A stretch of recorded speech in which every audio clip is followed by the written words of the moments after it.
जय हनुमान ज्ञान गुण सागर, जय कपीस तीनों लोक उजागर। लगाओ देशद्रोह। मन में गुप्ते गुप्ते भजन होता है, चिल्ला अल्लाह, तो अल्लाह से भगवान नहीं मिलता है। मन में जपत करो ना।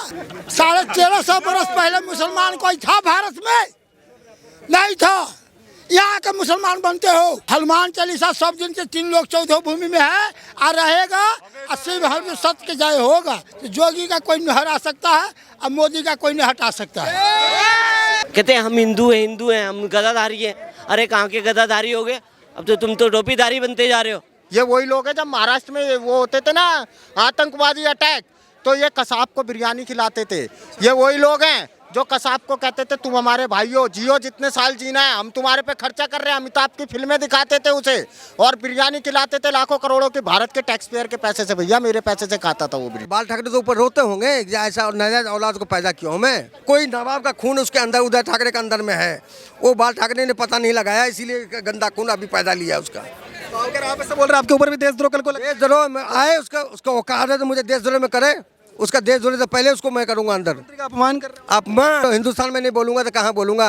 कोई 80 करोड़ आदमी हम नहीं बोल सकते जो 20 करोड़ बोले खुलेआम। सर वो असली हिंदू तो है ही नहीं, वो असली हिंदू तो है नहीं। असली हिंदू तो इनके पिताजी बाला साहब ठाकरे थे, वो असली हिंदू तो थे। वो सबको लेके चलते थे। ये पाखंडी है। हनुमान चालीसा पढ़ने क्या गुनाह है? हाँ, भारत में रहेंगे कहाँ पढ़ेंगे? जाएंगे पाकिस्तान में पढ़ने जाएंगे हनुमान चालीसा। देखिए, जो पहले बाला साहब ठाकरे थे वो थे रियल हिंदू, जिन्होंने राम मंदिर के लिए सबसे पहले मस्जिद तोड़ी। जब नमाज ये सड़कों पे हो रही है तो हनुमान चालीसा क्यों नहीं हो सकती सड़कों पे? सड़कों पे नहीं सर, नमाज तो बंद ही कर दो बिल्कुल। फिर सड़कों का क्या मतलब है सर? नमाज का मतलब क्या? फिर अगर हम 80 करोड़ 90 करोड़ जनता, अगर हम यहाँ के बहुसंख्यक हैं, अगर हमें हमारी चीज़ों पे आज़ादी नहीं है तो फिर अदर को किसी चीज़ पे आज़ादी नहीं मिलनी चाहिए। यहाँ पे कानून सबके लिए बराबर है तो सबके लिए बराबर लेके चलो। फिर बाला साहब ठाकरे जी है, समझे जी, वो असली हिंदू थे, वो हिंदू शेर थे। और ये तो सब अब गीदड़ हो गए, क्योंकि जब से ये कांग्रेस के वो हो गए ना, बिक गए कांग्रेस के हाथों में, सेकुलरिज्म के हाथों में बिक गए, तब से जो है ये गीदड़ बन गए। क्या हमारा खुदा भगवान लाउड स्पीकर सुनता है? लाउड स्पीकर, अरे हम तो ओम का उच्चारण अंतरात्मा से भी करते हैं, मन में करते हैं, तो भी वो हमारी आवाज़ सुनता है। तो ये जो है निराधार है, इसके ऊपर कोई आधार नहीं है, झूठ आधारहीन है। तो अमरावती से सांसद नवनीत राणा की गिरफ्तारी के बाद जो लगातार अपडेट्स आ रही हैं, इसमें उद्धव ठाकरे जो मुख्यमंत्री हैं वो लगातार ये कह रहे हैं कि हिंदुत्व जो है वो कोई हमें ना सिखाए, हम असली हिंदुत्व के हैं, हम भगवाधारी, हम गदाधारी शिवसेना वाले हैं, हमें घंटाधारी हिंदुत्व के सीखने की जरूरत नहीं है। क्या जवाब देंगे उन लोग? घंटाधारी कौन है सब जानता है, पूरा हिंदुस्तान जानता है। 70 साल से जो घंटाधारी का कोई पूछ नहीं रहा था। बाल ठाकरे जी ने बोला था कि अपने बेटों को भी सिखाया था कि हिजरा कांग्रेस, ऐसे बोले थे उन्होंने। आपने सुना होगा, किसी से संबंध कभी मत रखना, जो हमारे इज्जत उससे संबंध रखोगे तो हम हिजरा बन जाएंगे, उससे दूर रखना। तो सरकार बना ली कांग्रेस के साथ। वही मैं बोल रहा हूँ ना। तो बाल ठाकरे तो ऊपर रोते होंगे ऐसा नाजायज औलाद को पैदा क्यों हमें? तो अब जो ये लोग ये कह रहे हैं कि हिंदुत्व जो है हमें सीखने की जरूरत नहीं, शिवसेना के संजय राउत लगातार कह रहे हैं कि हमें सीखने की जरूरत नहीं है हिंदुत्व। तुम क्यों? रावत तो बोल तो रहा मैं, वो संजय रावत हिंदुत्व नहीं है। वो कहाँ से आए हैं, किस कुरमा से आए हैं, उनको तो खुद होना चाहिए। लेकिन खाए समय का इंतजार करो। संजय रावत, तुम्हें जो सबक मिलेगा जिंदगी में किसी ने मिलेगा। कौन देगा? तेरा भाई जो उद्धव ठाकरे का जो भाई राज ठाकरे, वो उनको 100% उनको जवाब देगा उनको। हनुमान चालीसा अगर पढ़ने के लिए कोई कहता है तो उसके ऊपर क्या देशद्रोह का केस लगना चाहिए? जनता मैं यही तो बोला आपको, हनुमान चालीसा पढ़ने के लिए हम पाकिस्तान जाएं, इजराइल जाएं। 60 देश मुस्लिम का है, 60 देश मुस्लिम का है। हम हिंदुस्तान में नहीं पढ़ेंगे कहाँ पे? बताओ ना। आप तो नहीं, तुम्हारा बाप दादा इतना गुण गाता था हिंदुत्व को, अब क्या हो गया तुम्हारे अंदर? किस चीज़ का लालच है? इसका मतलब है तो घुसखोरी, चमरचोरी, मेरे कोई चीज़ भी करके अपने सीट को बचाने के चक्कर में अपने परिवार, लेकिन बाप दादा खानदान का पूरा इज्जत बर्बाद करके रखो तुम। लेकिन तुम्हारा अस्तित्व बढ़ेगा नहीं। वो कांग्रेस इसीलिए चुप है, कम से कम ये है कि मिलीजुली सरकार बना हुआ है, इसीलिए चुप है। नमाज की बात आती है, अजान की बात आती है, तो उद्धव ठाकरे हो, शिवसेना वो कहती है कि आप देश में माहौल खराब करने के लिए लाउड स्पीकर हटवाने की बात कर रहे हो। कोई हनुमान चालीसा नहीं बजा सकता उसके मस्जिद के सामने। नहीं तो एक चीज़ बताइए, तो नहीं बजाएंगे, हम नहीं बजाएंगे। हमने 70 साल में कोई गलत किया है मुसलमान के साथ या किसी के साथ, किसी जात के पास? सब भाई है ना, सिख ईसाई, हिंदू सिख ईसाई भाई, सब भाई भाई है ना। हमने तो कभी गलत नहीं किया। आप जब वो अजान पढ़ सकते हैं रोड पे, तो हम तो हनुमान चालीसा करने का तो कौन सा गुनाह किया? कौन सा गुनाह किया हमने? जब उनका अधिकार है तो आप रोक लगाना है तो सब पे लगाओ आप।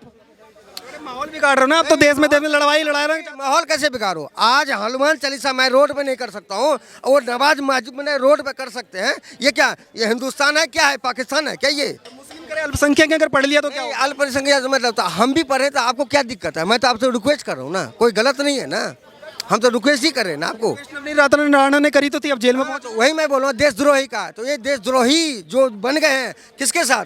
तो एनसीपी या कांग्रेस का देशद्रोही बनेंगे। और बाल ठाकरे का वो स्वर्ग में रोते होंगे कि कौन सा औलाद को पैदा किया मैंने। एनसीपी के एक मुस्लिम नेता है, वो कह रही है अगर आप बोल रहे हो कि उद्धव ठाकरे के घर के बाहर बैठ के नमाज वो पढ़ोगे हनुमान चालीसा, तो हमें भी अनुमति दो प्रधानमंत्री के घर के सामने बैठ के नमाज पढ़ ले। नहीं प्रधानमंत्री तो आप दो ना, इतना दिलदार हो तो आप अपनी मस्जिद के सामने बोलो ना कि आओ मेरे पास, मेरे पढ़ो ना। आज नहीं, अगर मैं बोला पूरा हिंदुस्तान को, अगर कोई बोले कि मैं प्रधानमंत्री जी के घर पे मैं हनुमान चालीसा करूँगा, प्रधानमंत्री कभी मोदी जी मना नहीं करेंगे। कोई हिंदुस्तान में कोई ऐसा नेता नहीं, कोई मना नहीं करेंगे। अरे यहाँ हम नहीं पढ़ेंगे, कहाँ नमाज पढ़ लेने दो ना प्रधानमंत्री के घर के बाहर बैठ। हनुमान चालीसा यहाँ नहीं पढ़ेंगे, कहाँ पाकिस्तान में? जबकि 18% हिंदू था वहाँ पे, 1% बनने गया, 1% बच गया वहाँ पे, सबको मुसलमान बना दिया। तो आप बताओ, मैंने वहाँ जाऊँगा पढ़ने के लिए, उसमें तो कोई दही जमा, किसी को मुँह नहीं खुला, किसी नेता का मुँह नहीं खुला। हम यहाँ नहीं पढ़ेंगे तो कहाँ? अच्छा कौन सा हक माने, कौन सा जबरदस्ती आपसे कर रहे हैं?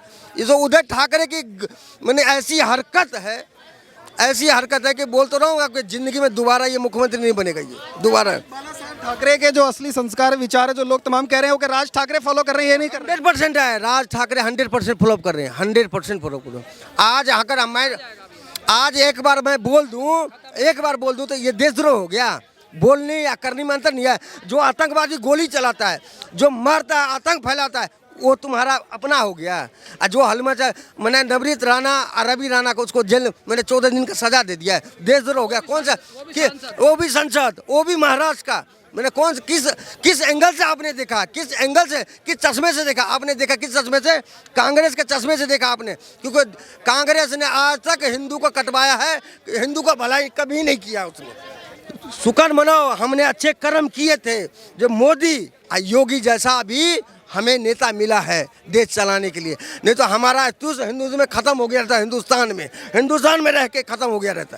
मोदी हो गया है तभी हिंदुत्व को 100%, मैं बोल रहा हूँ 100%। अगर नहीं होता तो खत्म हो गया रहता। ये तो कह रहे शिवसेना बोल रही हम भी तो खड़े हैं, हिंदुत्व कैसे खत्म हो जाए? मैं क्या बोल रहा हूँ, बाल ठाकरे था, उसका खून किसी का कोई नवाब का खून उसके अंदर, उद्धव ठाकरे के अंदर में है। वो बाल ठाकरे ने पता नहीं लगाया, इसीलिए गंदा खून अभी पैदा लिया उसका। तो अगर आप ऐसे बोल रहे हैं आपके ऊपर भी देशद्रोह कल को देशद्रोह में आए, उसका औकात है तो मुझे देशद्रोह में करे। उसका देशद्रोह से पहले उसको मैं करूंगा अंदर। अपमान कर रहे अपमान तो हिंदुस्तान में नहीं बोलूंगा तो कहाँ बोलूंगा? कोई 80 करोड़ आदमी हम नहीं बोल सकते, जो 20 करोड़ बोले खुलेआम खत्म करे। क्या बात करूँ आप? वो कह रहे थे क्या बात करूँ आप? वो भी बोल रहे थे 15 मिनट के लिए पुलिस हटा दो, तो तुम भी हेड स्पीच। हम दो, हमारे दो, वहाँ 12-24 हम, तो यही कारण है ना, यही रीजन है। मैं बोल तो रहा हूँ तेरा अल्लाह तेरा दिक्कत क्या है? मैं पूरा हिंदुस्तान को बोल रहा हूँ, हिंदुत्व को बोल रहा हूँ। अगर 5 साल में नहीं संभले तो 5 साल के बाद बोलना नहीं देगा। ये पाकिस्तान बनना या अफगानिस्तान बनने में टाइम नहीं लगेगा, ये याद रखना ये हमेशा। अल्लाह दे रहा है तो दिक्कत क्या है आपको? कैसा देने से नहीं होता, हमें मेहनत करना पड़ता है, ऐसा नहीं होता है सबको। हिसाब से तो ना 10-12 बच्चे हो जाते हैं ना, वो कहते हैं अल्लाह की देन है। जो आते हैं ना कहते हैं जितना कुनबा बढ़ा दो, कहते हैं अल्लाह की देन है। आज उन लोगों को एक चीज़ बताइए, अभी यहाँ पे एक महाराष्ट्र के व्यक्ति खड़े थे, उन्होंने कहा, यहाँ पे अभी बात चल रही थी, वो कह रहे हैं कि जो महाराष्ट्र में अटैक हुआ वो RSS ने कराया। अभी मैं सुन रहा था, उनकी बात का ही जवाब दे के आया हूँ।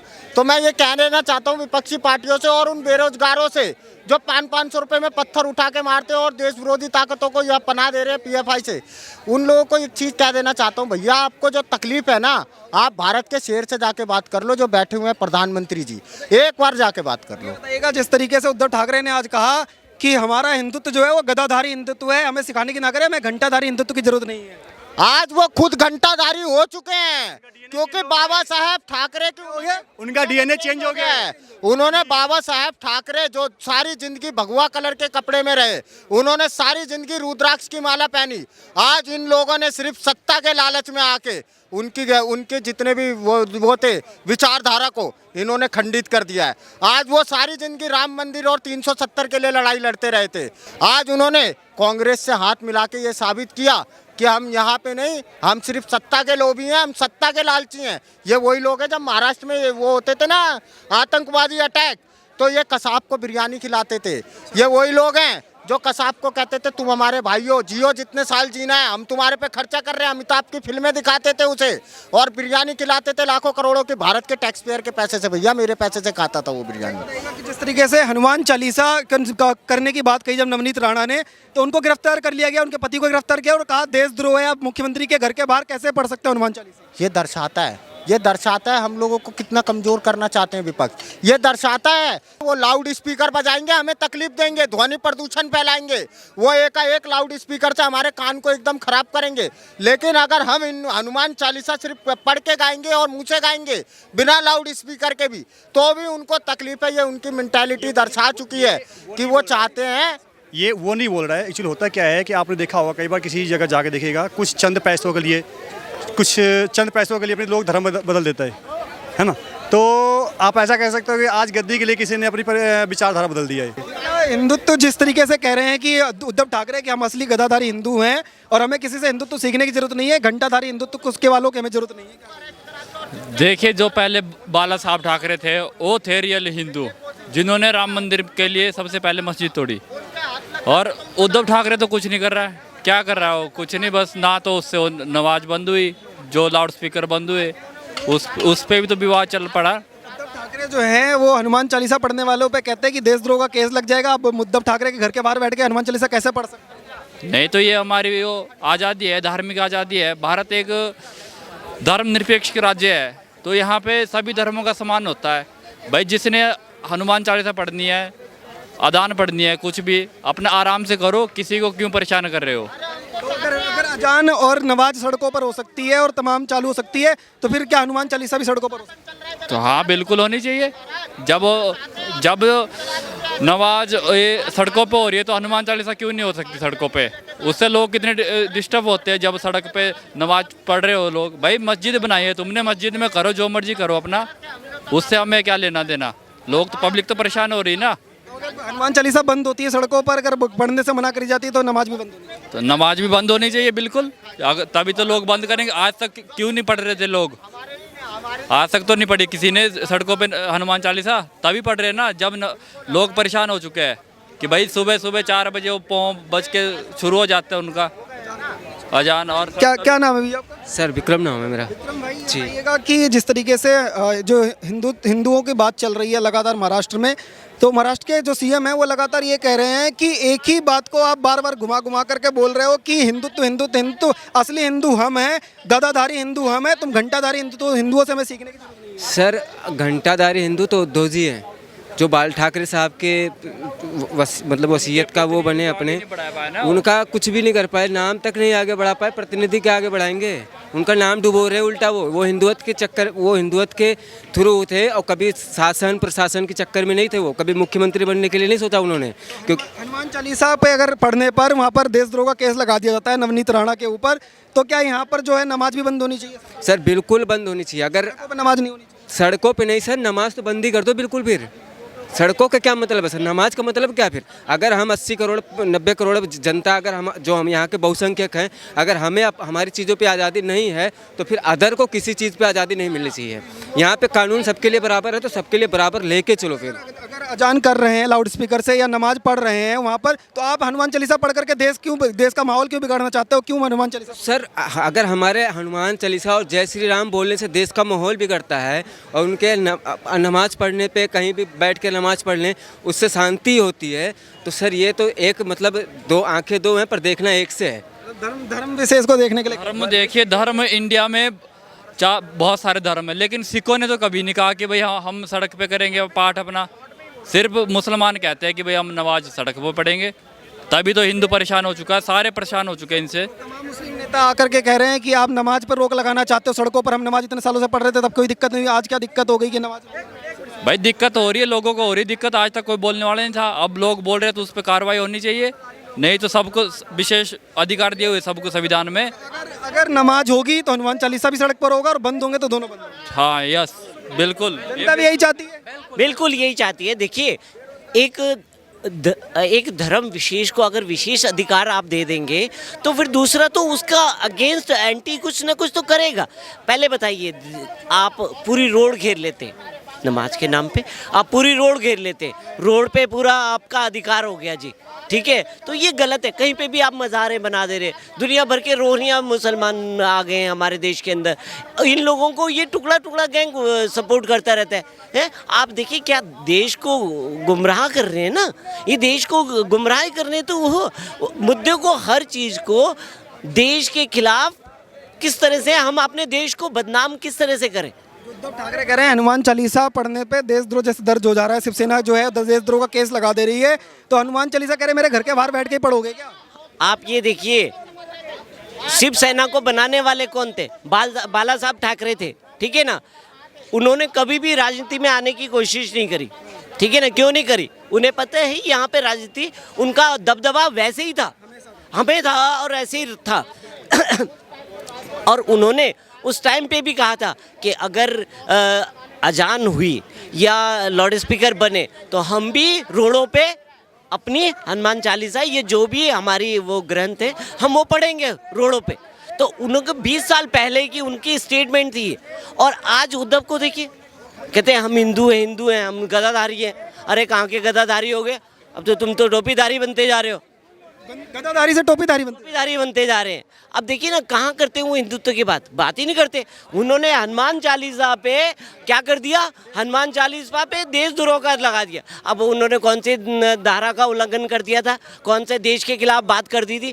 या हनुमान चालीसा पढ़ना कोई देश के खिलाफ है? तो समाज में तोड़ रहे हो, करे लड़ाई करवाना चाहते हो? कौन लड़ाई कराना चाहते हैं?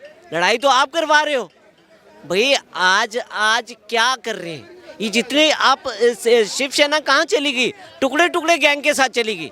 वो जो टुकड़ा टुकड़ा गैंग था वो शिवसेना उसमें शामिल हो गई है, ठीक है ना।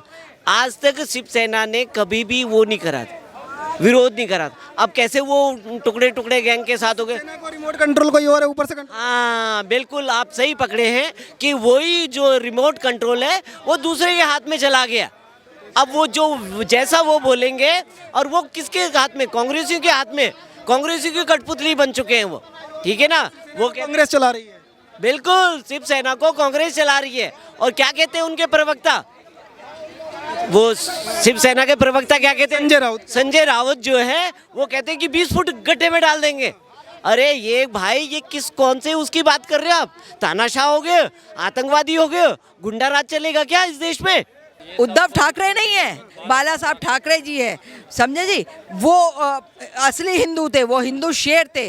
और ये तो सब अब गीदड़ हो गए, क्योंकि जब से ये कांग्रेस के वो हो गए ना, बिक गए कांग्रेस के हाथों में, सेकुलरिज्म के हाथों में बिक गए, तब से जो है ये गीदड़ बन गए। अब गीदड़ को क्या है? वो गीदड़ भपकी देता है, ठीक है ना। गीदड़ भपकी देने वाला अलग होता है और काम करने वाला शेर अलग होता है। इसलिए अब हिंदुस्तान में बहुत सारे हिंदू शेर जागृत हो चुके हैं। हिंदू शेरों के अंदर वो ताकत है, वो कर दिखाएंगे। लेकिन हिंदू शेर अभी भी ये सोचता है कि सामने वाला जो है वो चुप रहे तो ज़्यादा अच्छा है, हम लोग भी चुप रहे। हम हिंदू शेर अब जग गए हैं। एक महाराष्ट्र से जो अमरावती से सांसद हैं नवनीत राणा, उनके पति रवि राणा विधायक हैं, उन्होंने आवाज़ उठाई और हनुमान चालीसा पढ़ने की बात कही मुख्यमंत्री उद्धव ठाकरे के घर के सामने।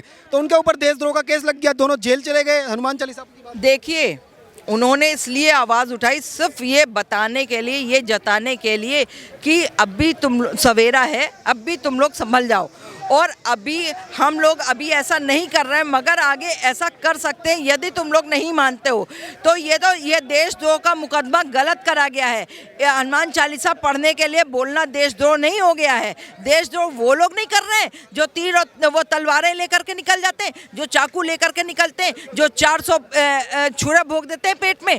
देशद्रोह का मुकदमा तो उन पे करना चाहिए। देशद्रोह का मुकदमा जो है शुएब जमाई जैसे बंदे पे होना चाहिए। देशद्रोह का मुकदमा जो एक और है आपका पुंडे से है, उसके ऊपर होना चाहिए। जो लोग जो है इस तरह के जो है टोपी लगा लगा करके और गलत गलत बयानबाजी करते हैं, लोगों को भड़काने का काम करते हैं, उनके ऊपर देशद्रोह का मुकदमा होना चाहिए। और जिसने अगर सिर्फ ये कह दिया कि मैं भी हनुमान चालीसा पढ़ूंगा तो उसके ऊपर देशद्रोह का मुकदमा नहीं होना चाहिए। जिसने किया है उसके ऊपर उल्टा देशद्रोह का मुकदमा होना चाहिए। सड़कों पर नमाज होती है, लाउड स्पीकर से अजान होती है, तब किसी तरह के स्टेटमेंट शिवसेना के नहीं आते, लेकिन अगर हनुमान चालीसा पढ़ता है तो देशद्रोह लगता है। तो क्या लोग जो है शिवसेना का चेहरा पहचान गए? देखिए, अब देशद्रोह का मुकदमा जब छोटी छोटी चीज़ों के नाम पर हो सकता है तो जो लोग सड़कों में नमाज अदा कर रहे हैं पूरे भारतवर्ष के अंदर जहाँ जहाँ भी कर रहे हैं उनके ऊपर भी देशद्रोह का मुकदमा होना चाहिए। और देशद्रोह का मुकदमा होने के साथ साथ में उनको जो है हमेशा के लिए देश से निष्कासित कर देना चाहिए। उनको इस देश के अंदर रहने का अधिकार भी नहीं होना चाहिए। ये होना चाहिए। सर वो असली हिंदू तो है ही नहीं, वो असली हिंदू तो है नहीं। असली हिंदू तो इनके पिताजी बाला साहब ठाकरे थे, वो असली हिंदू थे, वो सबको लेके चलते थे। ये पाखंडी है। हनुमान चालीसा पढ़ने क्या गुनाह है? हाँ, भारत में रहेंगे कहाँ पढ़ेंगे? जाएंगे पाकिस्तान में पढ़ने जाएंगे हनुमान चालीसा? पढ़ के दिखा दे। हिंदू नहीं बचा, पाकिस्तान में हिंदू नहीं बचा है। और क्या? मंदिर की पूजा नहीं कर सकता है तो वहाँ पढ़ेगा तो, और यहाँ पढ़ेगा तो यहाँ तो देशद्रोह बनकर देशद्रोह है। तो ये चीज़ नहीं होनी चाहिए। पाखंडी है, असली हिंदू तो वो नहीं है। तो बाला साहब ठाकरे के जो आदर्श थे, जो उनके संस्कार थे, जो विचारधारा थी, खत्म हो पास वो कांग्रेस से मिलके बिल्कुल मुख्यमंत्री की कुर्सी लालसा वो खा गई। बाला साहब ठाकरे कभी सरकार बनाने के, सरकार के लिए, मुख्यमंत्री के लिए नहीं लड़ते थे, वो हिंदुत्व के लिए लड़ते थे। और ये सब सरकार बनाने के लिए, अपने बेटे को चमकाने के लिए इसी में सब करे हैं। उद्धव ठाकरे मतलब ये जो हिंदुत्व की बात कर रहे हैं, खाली वोट के लिए बात कर रहे बिल्कुल भैया, बिल्कुल सिर्फ ये वोट बैंक की राजनीति कर रहे हैं। तो जो नवनीत राणा सांसद हैं वहाँ से अमरावती से, उन्होंने जब कहा कि हनुमान चालीसा पढ़ देते हैं घर के बाहर बैठ करके, तो उनको जेल में डाल दिया गया, उनके पति को भी जेल में डाल दिया गया और कहा गया राजद्रोह है, देशद्रोह है। वही उनको आपत्ति क्यों हुई है, वही तो हम भी जानना चाह रहे हैं ना। आपके माध्यम से आप लोग उनसे भी पूछिए कि आप लोग देश में तोड़ने की बात कर रहे हो, हिंदू मुसलमान लड़वाना चाहते हो, इसलिए हनुमान चालीसा। हिंदू मुस्लिम नहीं लड़ना चाहता, नेता लड़वाना चाहते हैं। हिंदू मुस्लिम कोई नहीं लड़वाना चाहता है, हिंदू मुस्लिम सब भाई है।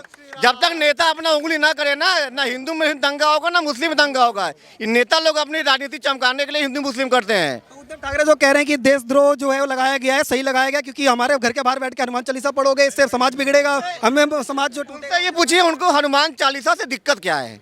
अगर मेरे घर पे कोई आके पढ़ेगा हनुमान चालीसा, खुशी होगी यार कि बजरंग बली का हनुमान चालीसा पाठ हमारे घर में हो रहा है, हिंदू तो होगा। उनके घर में अगर हनुमान चालीसा पाठ पढ़ा जा रहा था, उनको उसको जेल में डालना ही नहीं चाहिए। जय हनुमान ज्ञान गुण सागर, जय कपीर से तीनों लोग उजागर, लगाओ देशद्रोह। रोज आऊंगा नोटिस। सुनिए, अरे सुनिए सुनिए सुनिए, ये दिल्ली, 1 मिनट लूंगा बस। कह रहा है देश जाति कोई नहीं होता है, कर्म बड़ा होता है। बहुत बढ़िया, सुन लो पहले, जाति अढ़ाई जाति होता है मनुष्य का, कर्म होता है। ब्राह्मण ने घर में जन्म लिया हुआ ब्राह्मण नहीं कहलाता। सुनो सुनो सुनो सुन लो पहले, सब बात एक बात का जवाब देता हूँ। आज मंदिर टूटा है, 350 बरस के मंदिर तोड़ दिया। मंदिर राजस्थान में आज एक मस्जिद कभी टूटा था? मस्जिद का सुनो पहले, 1350 बरस पहले मुसलमान कोई था भारत में? नहीं था। यहाँ के मुसलमान बनते हो, यहाँ के हिंदू बनते हो। कर्म बड़ा होता है, सबसे बढ़ के कर्म। हनुमान चालीसा सब दिन से 3 लोग 14 भूमि में है और रहेगा, 80 में सत्य के जय होगा। जो लोग हनुमान चालीसा रोक लगाना चाहते हैं उनको क्या कहेंगे? उसका तो नाश होना है। अरे हनुमान चालीसा को कोई नहीं रोक सकता, कोई नहीं। एक खान था, सुन लो कहानी। एक खान था, एक जूता लेकर कृष्ण भगवान के पास पहुंचा था। और पहुंचे पहुंचे में मंदिर में नहीं, मस्जिद में नहीं जाने दिया। कहा तो दूसरा जात है, नहीं जानूंगा मंदिर में। कृष्ण भगवान ने उसका दर्शन बिहान खुनी रात में रह गया, बिहान खुनी दर्शन दिया है, आगे गोदी में जाकर मिला है। जाति नहीं होता है, कर्म बड़ा होता है, कर्म से चलो। कर्म होता है, मुसलमान होता है, हिंदू हो, जो कर्म करता है अपना कर्म करते रहे। मन में गुप्ते गुप्ते भजन होता है, चिल्ला अल्लाह, तो अल्लाह से भगवान नहीं मिलता है। मन में जपत करो ना, लाउड स्पीकर में चिल्लाते हैं, उससे कुछ नहीं होगा, उससे कुछ नहीं होता है। इसलिए मन में जपत करो, भगवान के नाम लो। कोई जाति नहीं होता है, जाति होता है अढ़ाई, एगो चित, एगो पट, एगो आधा। बुझो, ये सिलसिला चलो, सब विश्व के कल्याण करो। अखुनता जोगी का मोदी का कोई विश्व का नेता है, वो विश्व में अखुन तक जो करेगा तो जोगी का कोई नहीं हरा सकता है और मोदी का कोई नहीं हटा सकता है। लोगों से बात कर रहे थे, इन सभी लोगों का यही कहना है कि हनुमान चालीसा पर अगर कोई रोक लगाने की हिम्मत करता है तो हिंदुस्तान का हर हिंदुस्तानी उसके विरोध में खड़ा है। और जो राजद्रोह लगाने की बात कर रहे हैं हनुमान चालीसा पढ़ने पर, उनका पूरी तरह से हिंदुस्तान दुश्मन है, हिंदुस्तान का दुश्मन है और हिंदुस्तान उसका विरोध करता है। आप देखते रहिए ओ न्यूज़ हिंदी। धन्यवाद। जय हिंद।